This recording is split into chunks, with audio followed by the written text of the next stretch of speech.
One of the more common questions I get asked about Jiu Jitsu relates to efficiency. I've had so many people over the years, especially white belts, come to me and say, I need to get in better shape for Jiu Jitsu. I keep gassing out. I can barely make it through a training session. What should I do? In their mind, they're framing it as a problem of the machine. They feel like they need a bigger engine so they can run the race better. But really, efficiency is not just a physical problem, it's a technical problem as well, and it has to be solved not just physically, but technically as well. And that's a little more complicated equation. So today I thought we would talk about efficiency and give you my thoughts on the subject. So let's talk about it.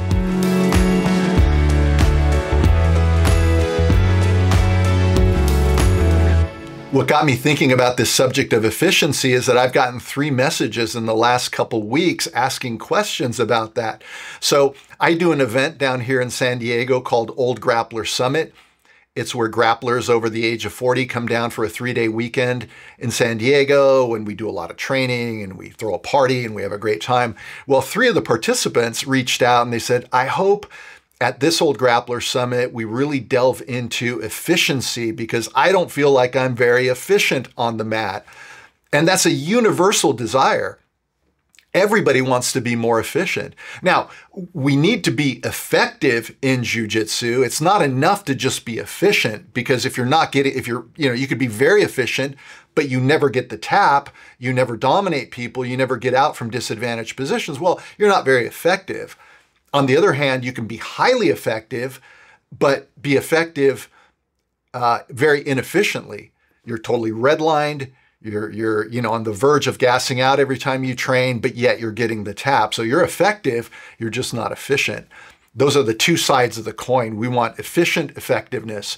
And I'm not really going to talk about effectiveness today in this video, but understand that we don't want efficiency for the sake of efficiency. We want efficiency only if it leads us to being more effective or being as effective as we otherwise would be if we were less efficient.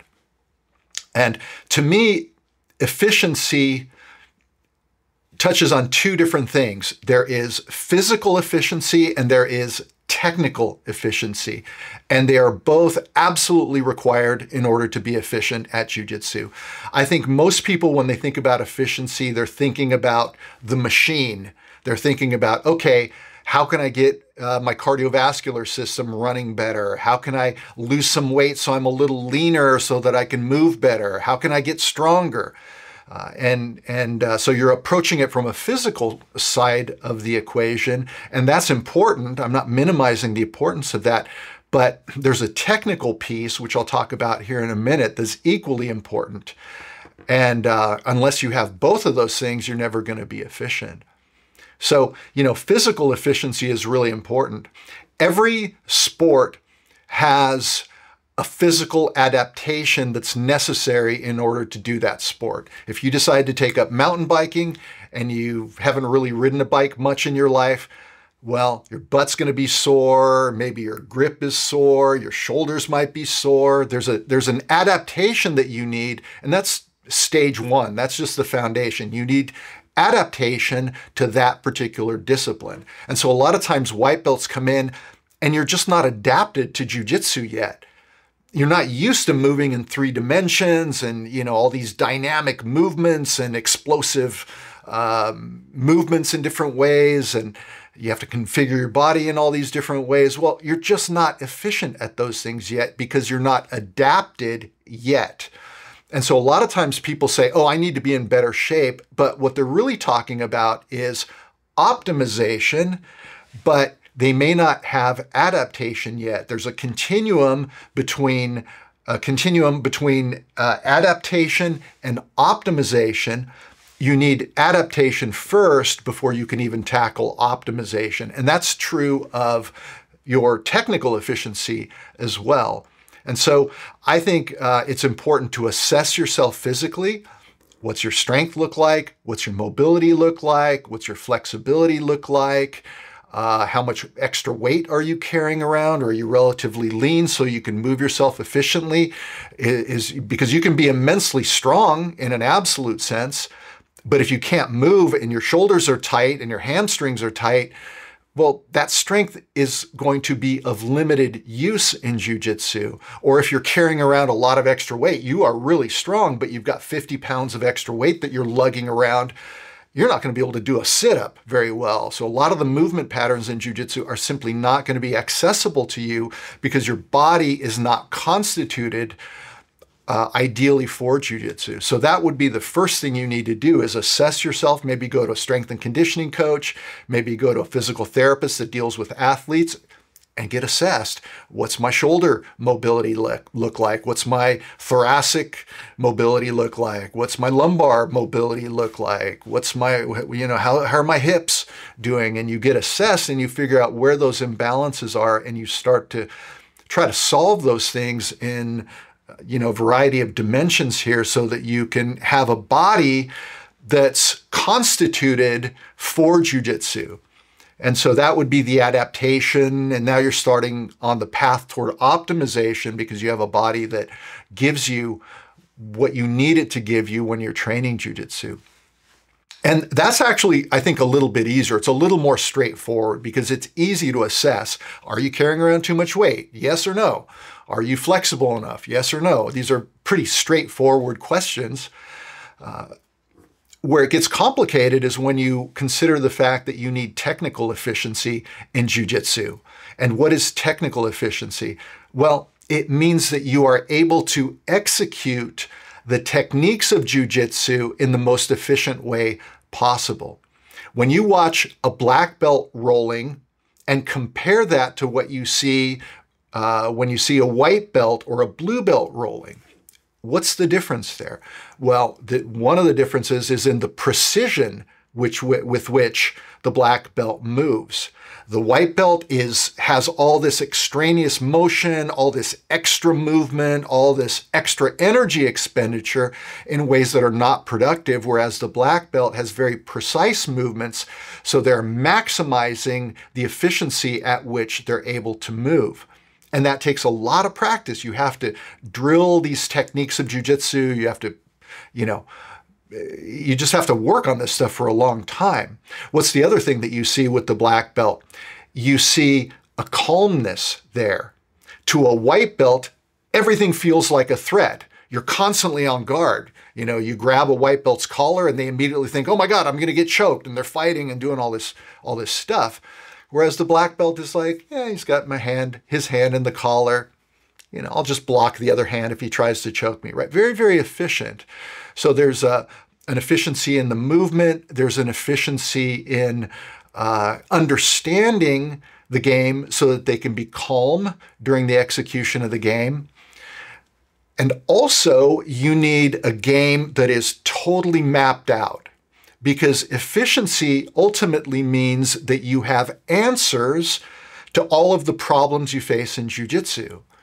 You need answers defensively and you need answers offensively. And ideally, you need answers defensively that allow you to pivot to your offense. So an efficient defense would be one in which you're impenetrable to the attacks, you're very comfortable in that defensive posture, but the minute there's an opening, right, there's a timing element to efficiency. The minute there's an opening, you're able to transition and then get yourself back onto an offensive track.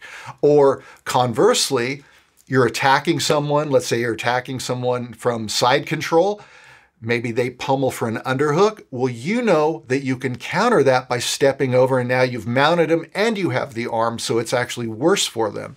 When you spar against a really good black belt, you find that everything you do makes things worse for you because they have not just the game mapped out, but they have all the follow-ups mapped out. You need the attack, you need the follow-up after they defend the attack. And so it's multi-dimensional. And technical efficiency is much more difficult than physical efficiency. And it's a much, much longer journey. And it's a journey that really never ends. A blue belt's going to be more efficient than a white belt. Why? Because their body is more adapted, of course, but because the blue belt simply knows more. They know when they're in danger better. They have more options from all the positions they play. Purple belt, same thing, even more efficient. Brown belt, more efficient. Black belt, more efficient. And that continuum never ends. Now, an interesting thing, Huron Gracie the other day said that efficiency starts with great defense. And that's really interesting to me, that he considers great defense a fundamental component of efficiency. Danaher talks about how the first two things you should master as a Jiu Jitsu student are make your guard unpassable and make yourself unpinnable. So someone puts you in side control, they can't hold you down. Now, those are worthy goals, certainly. But I think for us over 40 athletes, over 50 athletes, it's not always realistic to think that you are going to have a totally unpassable guard. Because when someone is putting a pace on you and they're coming at you fast, you can't always deny the guard pass. You can't always deny people putting yourself into, a bad position. And so this is where that, Huron's position that efficiency starts with great defense really matters. Can you be in those worst case scenario positions and be really comfortable?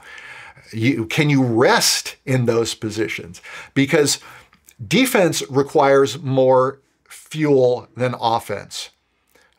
If you're constantly defending, you're going to deplete your gas tank more than if you're constantly attacking.